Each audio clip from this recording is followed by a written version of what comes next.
The Joe Rogan Experience. The day we got the FBI letter. What was the FBI letter? We got an FBI letter. They sent the letter to Priority Records saying one guy was like, I'm, part of this department of the FBI, and we're very concerned with this record called Straight Outta Compton. You guys got a song on there called Fuck the Police, and we think this song could encourage,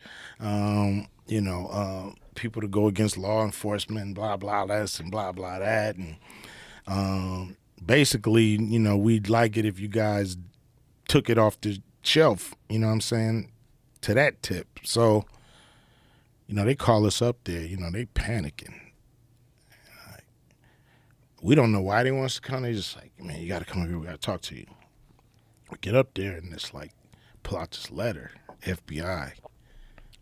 And we're like, he's like, man, do you know what this is? This fucking agent, he sent me this letter, and, they was all like nervous and shit. And we're looking like, a letter? That's all you get?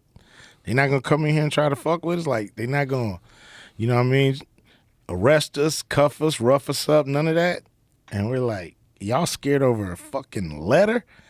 Come back to South Central with us, Deal with the sheriffs down there, They do way more than give you a letter.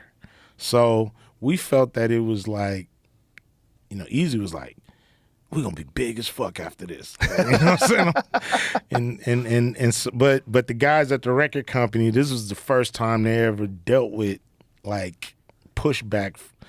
First time the government probably even knew they existed. So they were freaked out, and we were like, okay, we was looking for them to raid our houses and shit. Like, damn, because we done seen the battle ram, we done seen them run up in people's houses on dope charges, whatever, especially in the late 80s, early 90s. That's like they got a kick out of just running up in people's houses and shit. So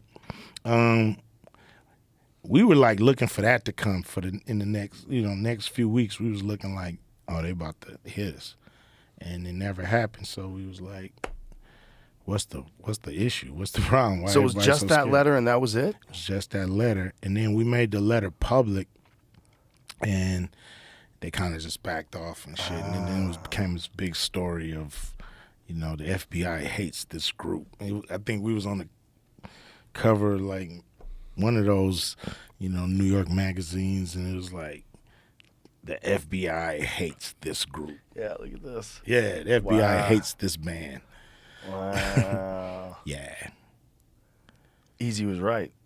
Yeah, he was. That's the letter. Wow. Look at that. A song recorded by the rap group N.W.A. on their album entitled Straight Outta Compton encourages violence and disrespect for law enforcement officer and has been brought to my attention. I understand your company recorded and distributed this album, and I am writing to share my thoughts and concerns with you. Advocating violence and assault is wrong, and we in law enforcement community take the exception to such action. Violent crimes, a major problem in our country, reached an unprecedented high in 1988. 78 law enforcement officers were feloniously slain in the slain in the line of duty during 1988. 4 more in 1987. Law enforcement officers dedicate their lives to protection of our citizens, and recordings such as the one from N.W.A. are both discouraging and degrading to these brave, dedicated officers.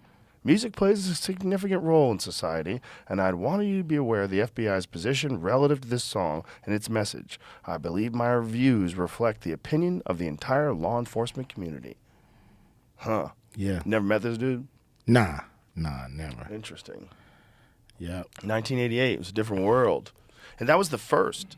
That was like the first moment of that where we had heard that like the government and politicians were concerned about rap music. Without a doubt. And then it just, they didn't come after me, but all these other different agencies were starting to hit us up, and, they started going after Ice-T, a little bit, because Body Count did a song called Cop Killer. Mm-hmm. And, it it was a time when we grew up real fast. We had to understand that, this is bigger than hip hop, and we gotta stand up for what we know is true and right. It's like we not making shit up, It's go down. I've seen guys tell cops, it's like take off that gun, take off that badge, and we can knuckle it up in the streets and do it like men. And so, we knew that sentiment was out there where people was really like, yo, if you're gonna act like a thug, let's thug it out. You know what I'm saying? Or you're gonna act like an officer, then we'll we'll respect your authority. You see what I mean? Yeah. So it was a lot of cops that we respected that came through and they would treat us like, real humans, not like, suspects. You know what I mean? You don't want nobody come through just treating you like a suspect. You ain't out here doing nothing. These dudes, so we knew some dudes that would come through and talk to us, tell us, y'all need to watch out, be careful, you know what I'm saying? And, do anybody know something that happened around the corner and all these little stuff? And we like, nah. But they was respectful, and we respected their authority. Then there was others that would come through, look at you crazy, harass you, We was kids on the bikes. We saw one day they came. We like 8, 9 years old, man. We on our bikes, got our bikes laid down. We made a ramp. We all kicking on the grass, resting, looking at our bikes like they're fucking motorcycles and shit. Like, And man, sheriffs hit the corner, came all up on the grass, and like get against the car, all that, bullshit. And we kids. They know we kids sitting on bikes, man. What you think we did? You know what I'm saying? Like rode on somebody's grass? You know what I mean? What you think we out here doing? Yeah. Yeah, so. What was it like when the album came out, like interacting with cops? Most of them was cool, actually. Most of them said they listened to the song. In the movie, we get ran out of Detroit. Like, they ran us off stage because we sung the song. A lot of undercover police, throwing M80s and shit on the stage. Really? Yeah. So we thought they were shooting at us. So we run off. They catch us. They round us up. And, they like thought you was going to come to Detroit, right? Talking that fuck the police shit. And can't come through Detroit talking that. And we should run y'all to jail, you know what I mean? We should lock y'all up. And blah, blah, blah. And we like listening, And he said, but if y'all got a couple pictures, y'all got a couple 8x10s, y'all signing for my daughter, we ain't gonna have no problems. So, we was pissed, but we was like, man, Easy was like, get them T-shirts, get them everything they need. Come on. And so, we signed the shit, reluctantly, But the concert's over. Yeah, they turned the concert out. Yeah. I mean, they ran us off stage after 3 songs. And they got pictures. And then they got pictures and they got autographs for their daughters and they let us go. They just said, you can't come to Detroit with that bullshit. Wow. So it was only Detroit? That was the only place that fucked Cincinnati, like they ran us off. Really? Man, they would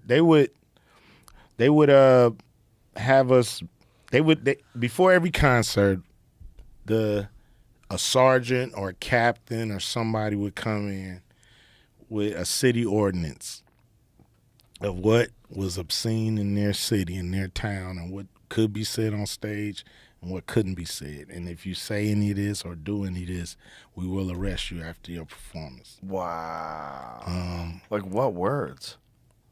I mean, fuck, motherfuck. Really? Yeah. Oh my God. Yeah, It's like the 1950s again. Yeah, it was like on that tip. Wow. And this is 88? Around there? Yeah, 88, 89. Wow. And we hit the stage. We like, man, we would tell the audience, you know what these motherfuckers told us backstage?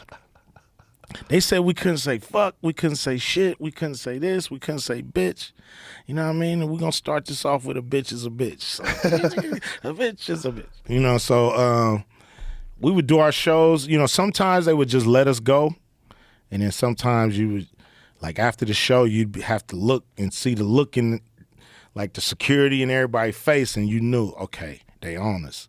So many a times we come off stage, but then we like switching jackets, like people handing you jackets, handing you different shirts and shit, so you can put them on and walk through the backstage, because now cops was like, where they at? You know, where those guys that was on stage? And in Cincinnati, I saw them coming. I saw them all like looking around, and I didn't have a chance to change my shit, so they was looking for me.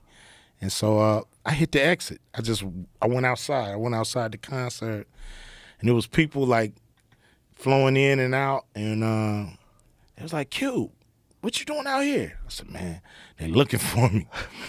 He's like, I jumped in the car with them, like fans and shit. I just jumped in the car with them. They drove me across the bridge to Kansas City. Kentucky is right across from Cincinnati. It's like we sitting there waiting for anybody to drive up. Nobody drove up, and they ended up driving me back to the hotel. And then you got Easy and Dre. Where the fuck was you? Where'd you go, man? We all got citations, and we got to come back here. They want us to fly back here to go to court, and they couldn't catch. They was looking for you. They couldn't catch you. I was like, man, I dipped. And I'm going to dip again next show.